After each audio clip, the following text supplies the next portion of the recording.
अस्सलाम वालेकुम एवरीवन, आप देख रहे हैं मेरा channel cook with doctor Sonia. मैं शेयर कर रही हूँ चिकन रेशा कबाब with some little bit of twist.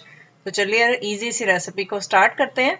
सबसे पहले मैंने बोनलेस चिकन लिया है, उसको छोटे छोटे पीसेस में मैंने कट कर लिया है। अच्छी तरह से वॉश करके ड्राई कर लें।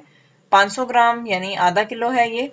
और इसमें 1 टेबलस्पून मैं सोया सॉस ऐड कर रही हूँ और 1 टीस्पून इसमें विनेगर सिरका जाएगा। खट्टा नहीं करना, जस्ट फ्लेवर को इन्हांस करना है। 1/4 टीस्पून इसमें नमक जाएगा और इसको अच्छी तरह से मिक्स करके आपने मैरिनेशन के लिए तकरीबन 15 से 20 मिनट के लिए इसको रख देना है। 1 पाव मैंने चने की दाल ली है और 1 घंटे से मैंने इसको वॉश करके अच्छी तरह से भिगो के रख दिया था। 1 आलू जाएगा बड़े साइज का, आप छोटे 2 भी ले सकते हैं। और 1 दरमियाने साइज की प्याज, 4 लहसुन के जवे और 7-8 गोल वाली लाल मिर्चें जाएंगी। आप दड़ा मिर्च या कुटी हुई लाल मिर्च भी शामिल कर सकते हैं। अब इसमें शामिल करेंगे 1 टेबलस्पून नमक, 1 टेबलस्पून गरम मसाला पाउडर, 1 टेबलस्पून सूखा धनिया पाउडर और 1 टेबलस्पून ही जीरा पाउडर है।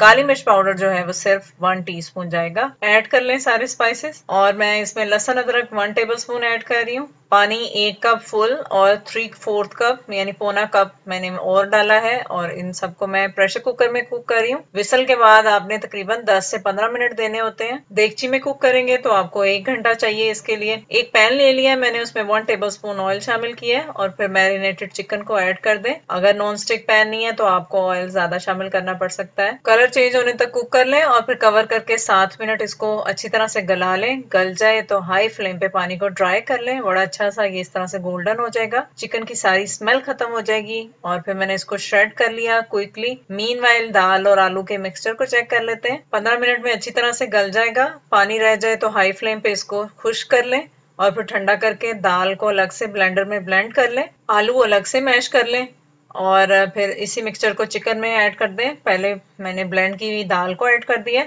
और फिर आलू मैश किए हुए वो शामिल कर लें। 2 सब्ज मिर्चें बारीक चॉप की हुई है और सब्ज धनिया तकरीबन 2 से 3 टेबलस्पून ऐड कर लें। और अब इसको आपने अच्छी तरह से मिक्स कर लेना है और मिक्सचर को 5 से 10 मिनट के लिए फ्रिज में रख दें। हाथों को ऑयल लगा के प्रॉपर शेप रेडी कर लें और फिर इस लेवल पे अगर आप फ्रीज करना चाहते हैं तो फ्रीज कर लें। अंडा मिक्सचर के अंदर ऐड कर लीजिएगा और फिर फ्रीज कीजिएगा। फ्रीज करने के बाद चाहे बच्चों को लंच बॉक्स पे दें या किसी भी इवेंट पे एंजॉय करें। शेप्स रेडी कर ली हैं और अगर आपको सर्विंग करनी है तो फिर आपने एग कोटिंग रेडी करनी है। उसके लिए 1 अंडा, हाफ टी स्पून कुटी हुई लाल मिर्च और 1 चुटकी नमक ऐड करके मिक्स कर लें और फिर कोटिंग कर लें। ऑयल को प्री हीट कर लें मीडियम फ्लेम पे और फिर आपने इसको मीडियम टू हाई फ्लेम पे फ्राई कर लेना है। अच्छा सा गोल्डन कलर आ जाए तो डिश आउट कर लें। रेसिपी अच्छी लगे तो लाइक, शेयर और कमेंट कर दीजिएगा। अपना फीडबैक जरूर शेयर कीजिएगा। Thanks for watching.